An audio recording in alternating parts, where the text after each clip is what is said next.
Hey guys, welcome back. So today I brought home this storm responder generator.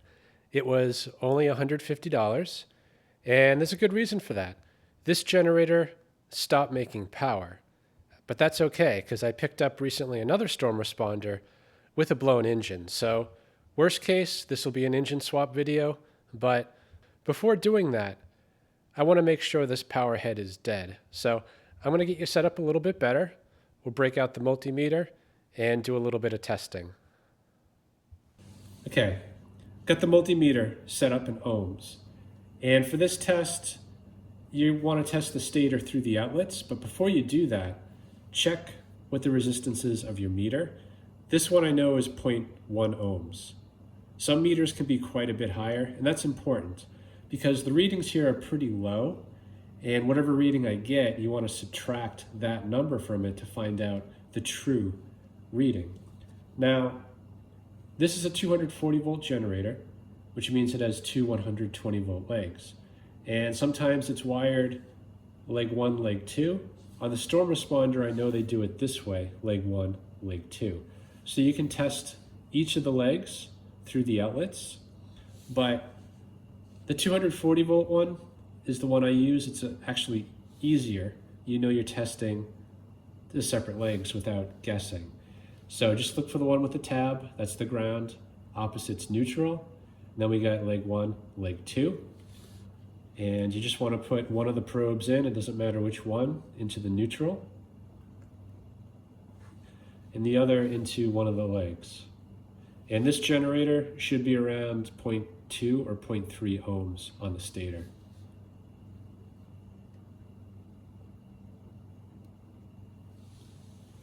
And we get nothing. But the circuit breaker is off.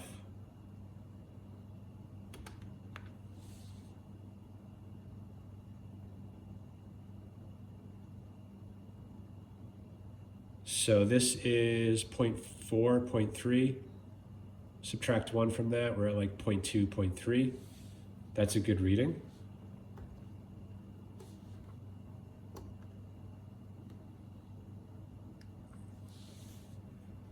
And 0.3, 0.2. So this one's a little bit healthier, but they're both within spec. So from the outside, it looks like the stator is good. I wonder if that's the issue. Well, let's get the cap off, see what it looks like, and we can run some more tests in there.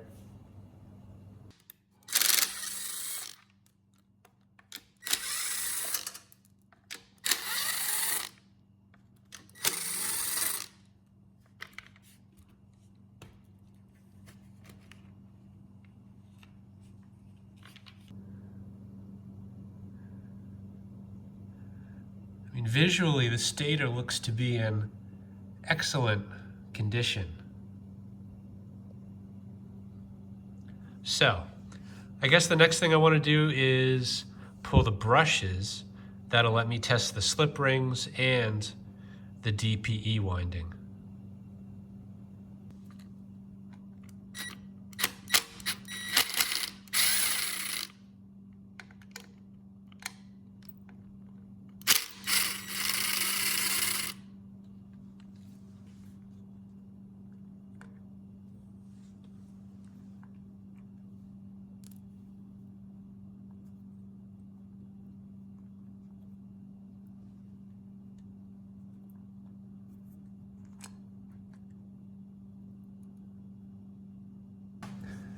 I do see a couple issues here.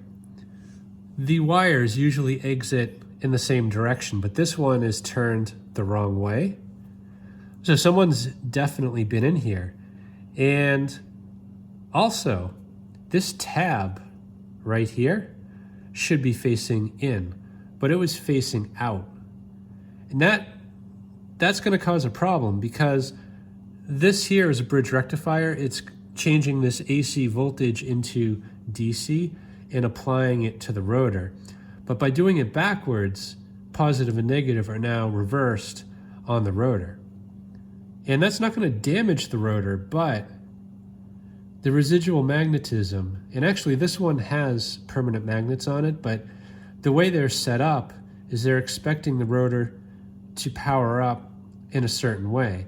If North Pole and South Pole are reversed, which it is, then it's not going to power up. So this could be it. But I am going to pull these wires anyway. We'll just check the DPE for resistance, and we'll check the slip rings.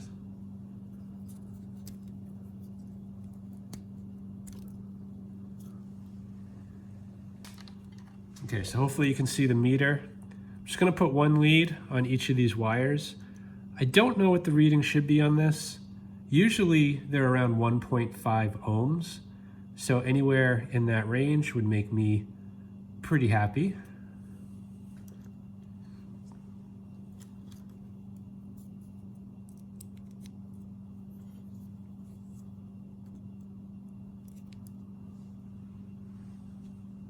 And we're at 1.5, 1.4. Yeah, that's perfect.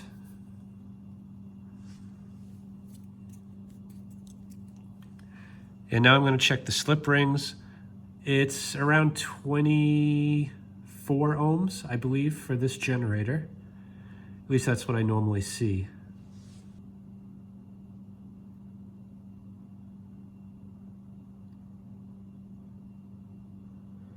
$25.4. So I would actually say this power head is fine. The brushes are on backwards. That's an easy fix. So tab side in, you want to hook up the red wire to the top, the blue to the bottom. It actually shouldn't matter because it is AC in. The important thing is the tab goes in.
And this bolt is kind of stripped out. They do strip out easily. Obviously I didn't do it. I haven't even put a wrench on it yet. I'm going to put some Teflon on it just to hold it. These bolts do not need to be tight, but you do want them secure enough to keep this still, which it is. But I think the biggest danger is if this gets looser, it could potentially fall out and cause a problem. So the Teflon will help prevent that and allow what's left of the threads to bite in a bit better.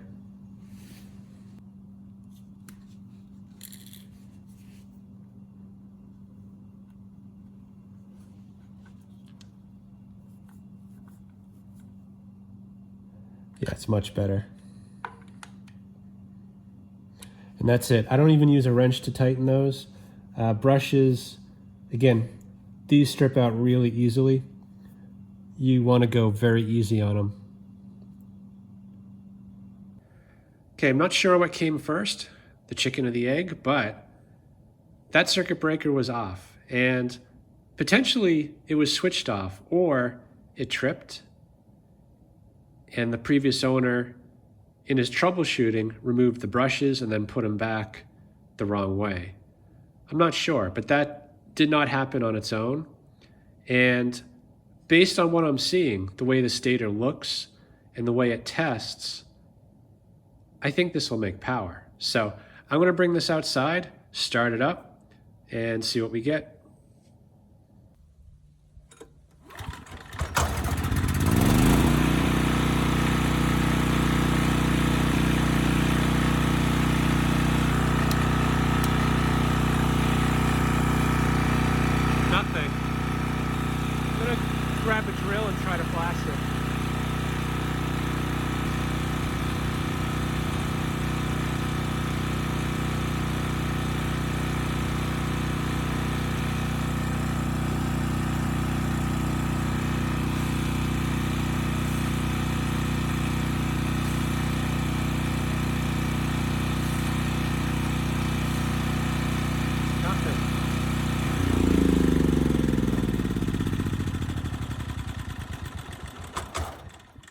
So this one does surprise me a bit. I would have expected something out of this generator. Potentially there's something wrong on that bridge rectifier, which contains the brushes. So I do have an extra one. It actually has a chipped brush, but I'm going to throw that one on temporarily and see if it makes any difference. So this is the extra set of brushes I have, and it's not terrible, but it is chipped kind of right on this corner. But it still is going to make plenty of contact, and that will let me validate, I guess, what the issue is. Potentially it could be a bad diode, or potentially just a broken wire between the brush and this bridge rectifier.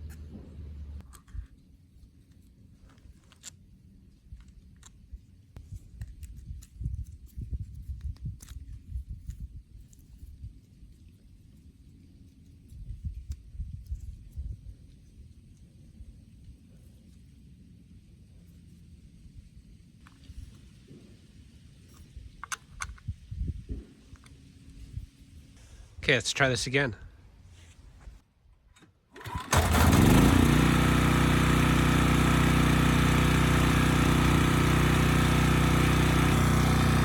Nothing.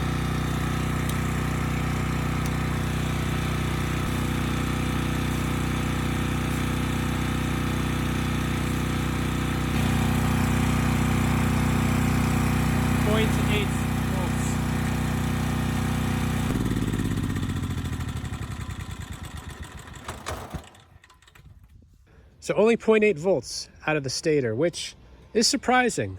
Based on the test I did before, I thought we would have got power. And the DPE winding, it tested well. It was 1.4 ohms. So I was expecting that the rotor would power up and either the stator would work or let out a bunch of smoke. And we got neither. So that tells me the rotor did not power up. And even with the new brush set and the bridge rectifier, it didn't change things. I even tried flashing it, got nothing. So in my mind, there's only one possibility. The rotor itself might have a broken solder joint where it attaches to the slip rings. So I'm gonna have to dig a little bit deeper on this, most likely get the stator off and get a closer look at that rotor. So before pulling this off, I'm going to do a few more tests, and you can see I've been disconnecting stuff. So I disconnected the DPE winding again. I also removed the ground. And this plug goes to the back of this box. I unplugged that. That just gives me direct access to each of the main windings. Once it goes up here, it actually combines two of the windings to make 240, but I want to test them individually. So the way this is set up, that's the ground. We got leg 1, leg 2, and that's leg 1, leg 2. They're kind of like crisscrossed.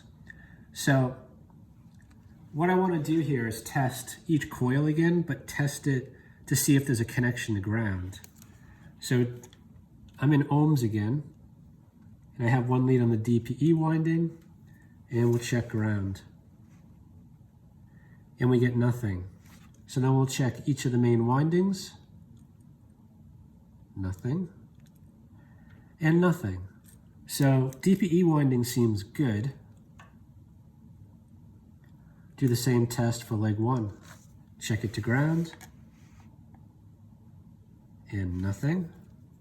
Then we'll check it to the other hot coil. Nothing. And then to the DPE, nothing. And then leg 2. Same test, check it to ground, nothing. Check it to the DPE, nothing, nothing. So that's good. I mean, the coils, the insulation seems to be good, at least at low voltage. Nothing's cross-connected, nothing's going to ground. This should power up. So I'm gonna think about this for a minute before taking the stator off, but I think it's gonna have to come off. Okay, gonna try applying 12 volts. I was hesitant to do that. That's usually my go-to, but the way I usually do it is attaching it right to the brushes. In this case, you can't go direct to the brushes. You have to go through the bridge rectifier, which changes AC to DC. But after thinking about it a bit, If I put DC in, it's just gonna put DC out. It should not cause a problem. So I have everything ready to go. The wires, the alligator clips are on the brushes, and I got the positive hooked up through a fuse.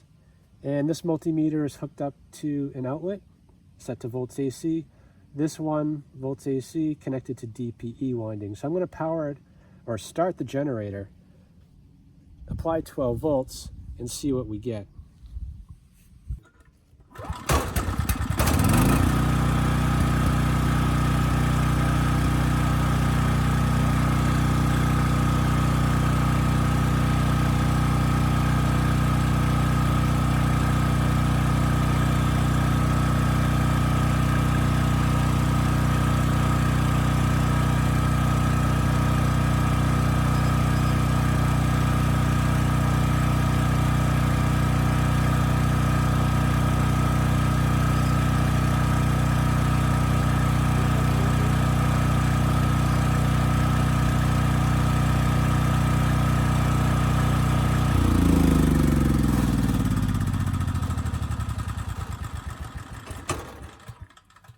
Okay, good. We got about 70 volts out on the stator and I think about 80 on the DPE, and the light came on. So everything is working the way that I thought.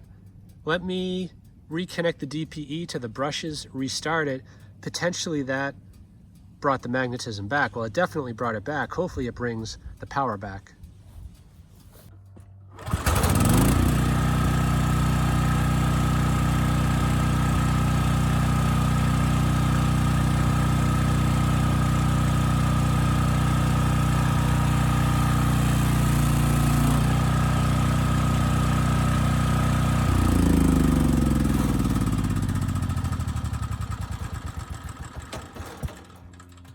Okay, I did shut it off pretty quickly. It sounded like the generator was going under load, which is a bad sign. That usually means there's a short in the stator, and that'll be followed shortly by smoke coming out of the stator and maybe fire.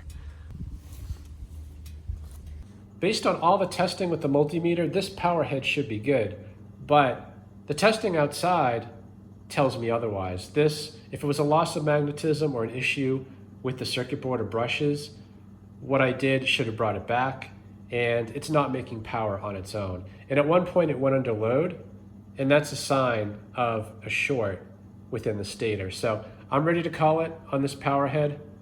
I have another one sitting here on the floor right there. That is from a storm responder as well. That one actually has an AVR, so it's a bit of an upgrade to what's on there now. I'm gonna take a second, just get the fuel tank off, the heat shield, and start working on getting the power head removed.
Just gonna use a gear puller to get the ball bearing out. And this just goes on the center bolt for the rotor. And this kind of holds on the bell housing kind of on either side of the bearing. And you wanna be gentle. I have cracked these before, they're aluminum. Don't apply too much force.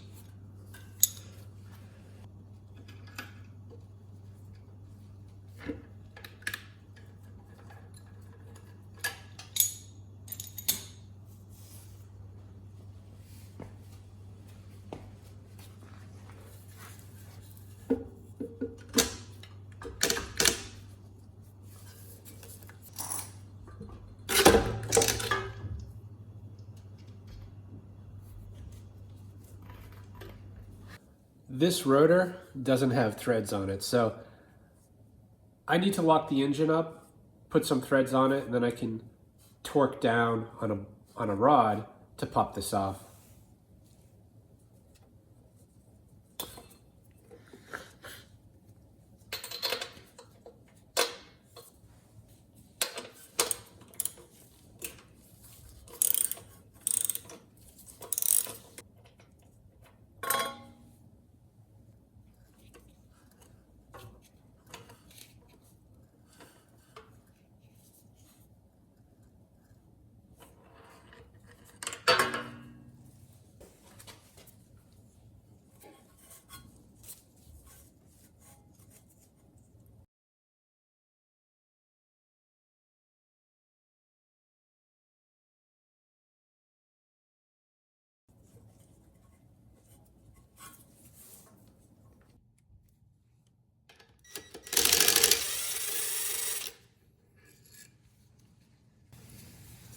I'm using an M12 1.75 to tap the threads.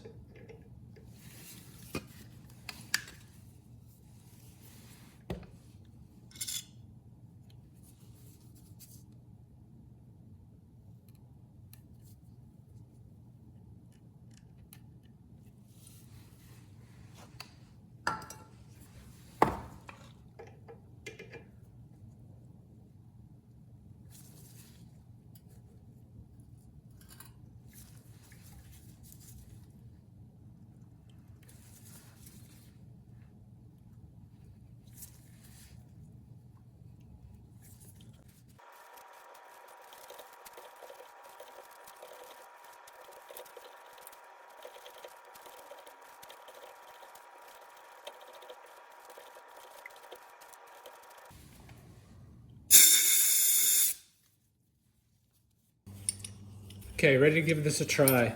I've got a bunch of rods cut to size from previous generators, and this one seems to be a pretty close match, so I think it'll work. But the idea is you want to find one that's larger in diameter, but that still fits down. If it was the same size, then you would basically push it into the threads on the crank and mess them up. And in this case, you want it to be a little bit shorter. So I use this one to measure with. I put it in and slide it down until it reaches the shaft. And I'm just putting my thumb where it exits. And you want the rod to be a little bit shorter. This one might be a touch too short, but I think it'll work. So I'm gonna give it a try.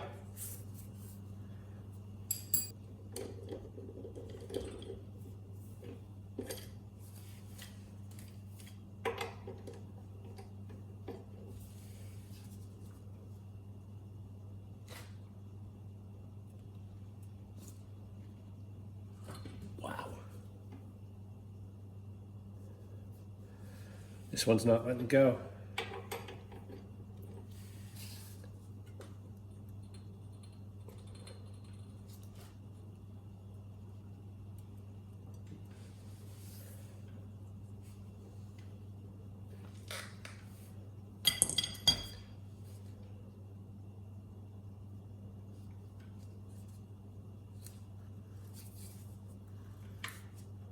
Might have to give it a little tap.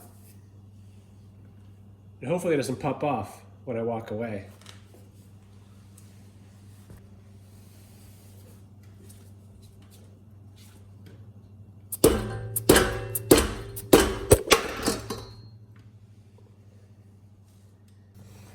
Okay, well, sorry about that. You missed it. But that last hit, which hit the camera, also popped the rotor off. And now we're pretty much at the last step. There's 4 bolts holding this bell housing on. This has to come off. It is a different bell housing on the other power head.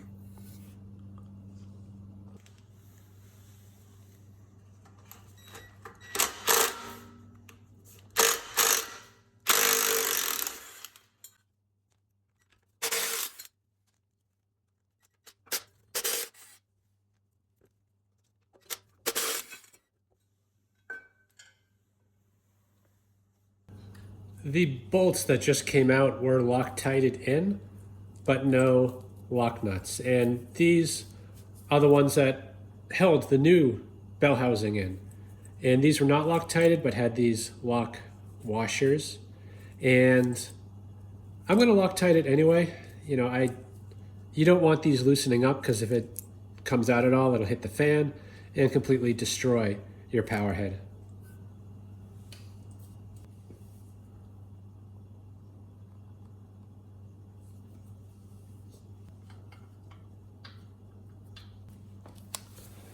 Tightening these to 20 foot-pounds, and I don't have a spec on them.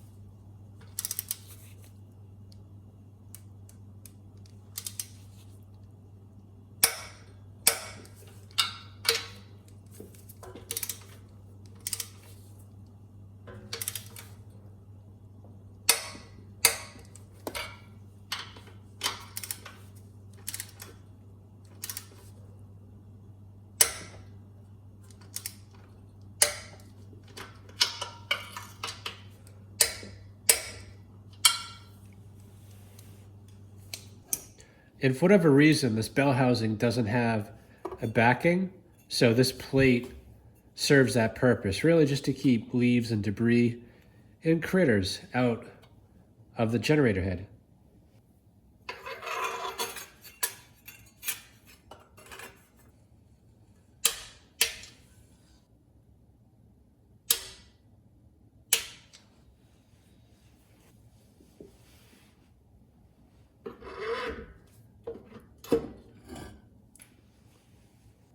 The diameter of the shaft where this bolt goes is about, well, it's 0.39 inches. But the bolt is 0.31. So when I tighten the bolt down, it's pretty much impossible to center it. It always goes off to one side. So I am kind of building up a shoulder with some electrical tape to get the same diameter. That way when I torque down, things will stay pretty centered.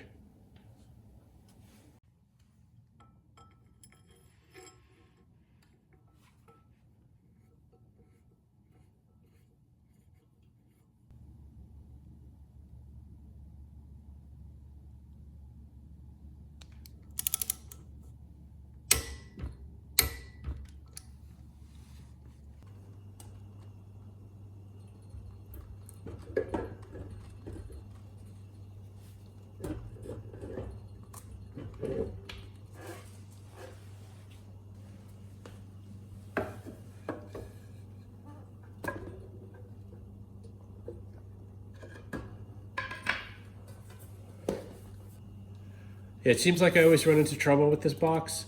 Need to pull it out so I can lift the stator up a little bit higher to get it slid in.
Okay, that's 80 inch-pounds.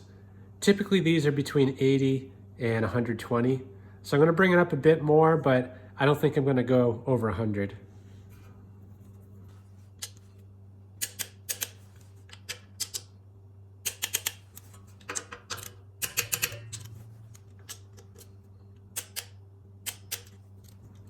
100 it is.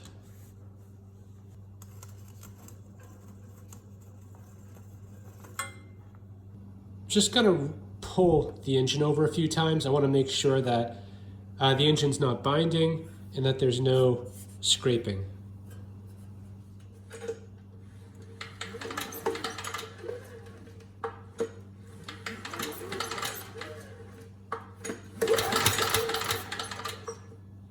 And we're good. So I don't know if you spotted it, but the whole thing is kind of going downhill. Not the frame, but the stator to the engine. And that's because the legs on the stator are not quite right. And I could eliminate those insulators right there, and that would level things out. But I do have some engine mounts that will elevate the engine side by about 1 inch. So I'm going to give those a try, and hopefully that is enough.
Much better.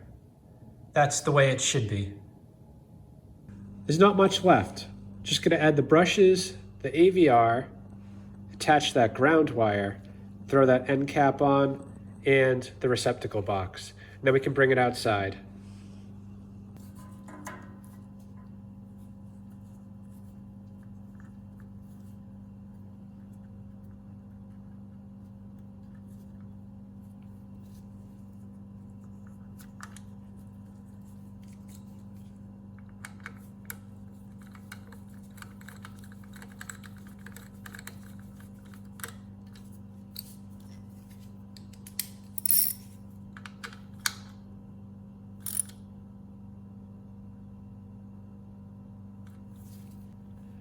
Red goes on the left.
This is the back side of the bad stator.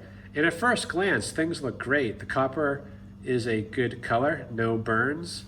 Ropes are not broken. And even when you look down these slots, the paper here, nothing is melted or burnt. But there is one area of concern. Right there. And if I zoom in, you can see those wires did get burned, and yeah, that's all it was. Sometimes it's very obvious. They test bad, they look bad. In this case, very small failure led to a bad stator. Okay, it's a bit windy outside. I'm not going to talk much. Just want to get this started, make sure it makes power. We'll load it up and see how it does.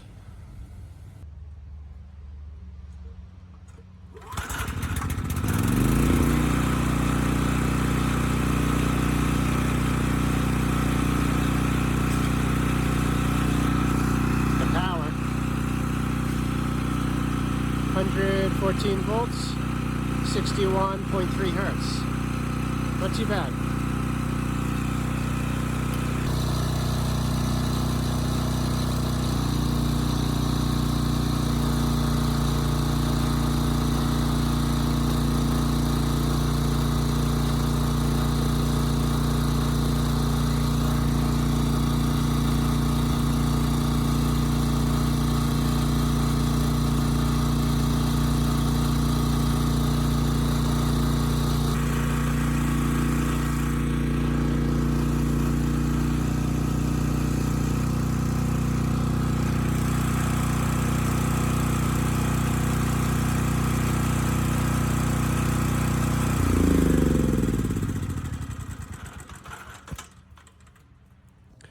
Not too bad. It makes power. A touch low, so I will adjust that. We're at 114 volts. Engine speed was decent. Unloaded, I think it was at 61, and loaded up, it was 58.7, I think, which is fine. So I'm glad that generator head works. I mean, it tested well, but it came off a storm responder with a blown engine, so this is the first time I've actually seen it make power. Anyway, I'm just gonna get this back inside. We'll get the heat shield, the tank on.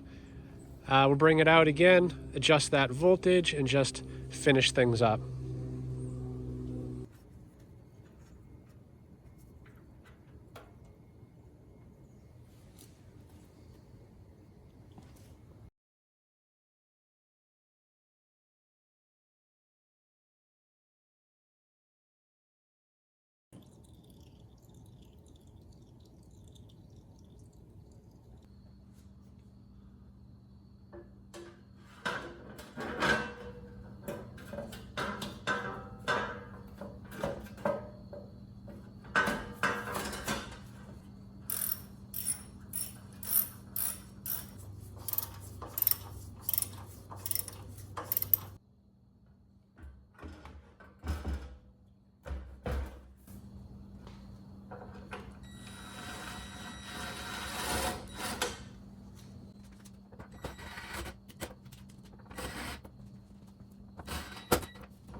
Okay, I still have the end cover off on the generator head.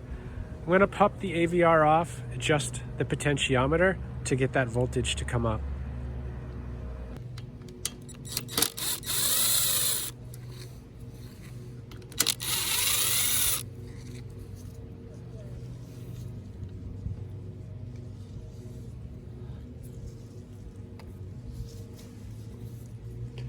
And that's the adjustment right there. Usually clockwise will bring it up. So I'm going to turn it half a turn clockwise, and sometimes half turn will move it a volt, maybe half a volt, and other times it'll bring it up about 12 volts. So I need to figure out how sensitive this is. So start with half a turn and see what the voltage is at.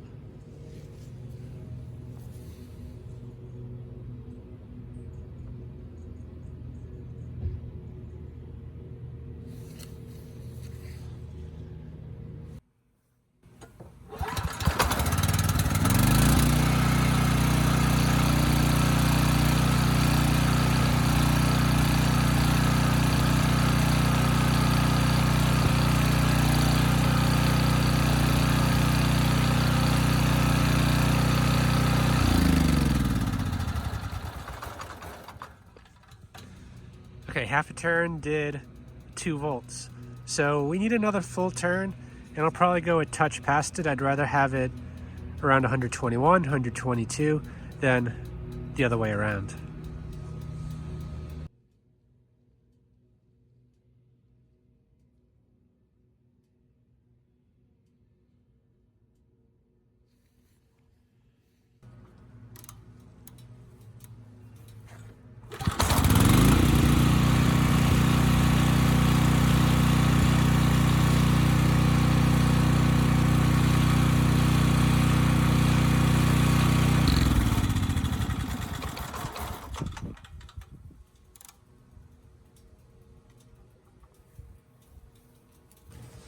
Okay, that was perfect. I think we're at about 120.3 volts. So that's where it should be. I'm just gonna neaten everything up there in the generator head, get the cap on, and call it done.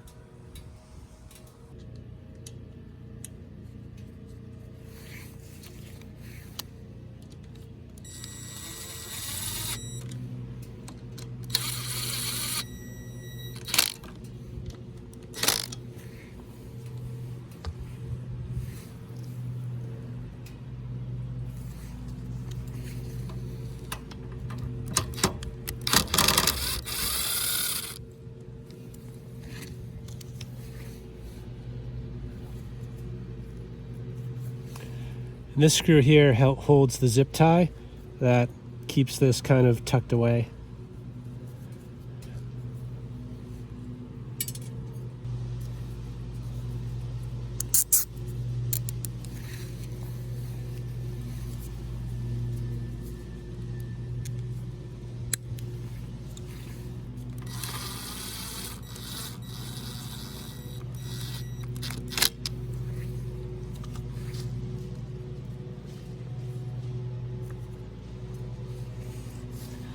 Okay, now for the hard part.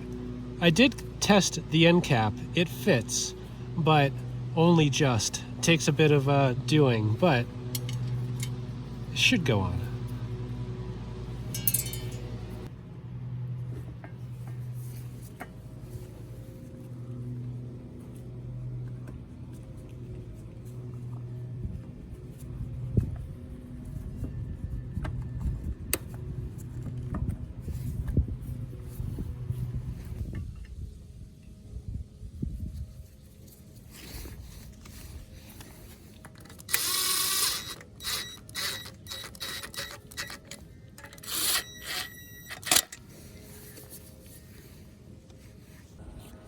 That original stator had me fooled. It tested well, and it looked good, but there was no voltage coming out. So I replaced the brushes, the bridge rectifier, nothing. I tried flashing it with a drill, got nothing. It wasn't until I applied 12 volts to the brushes that I got power out of the stator. But that was it. You know, I thought we were home free at that point, but after reconnecting everything normally, still no power out.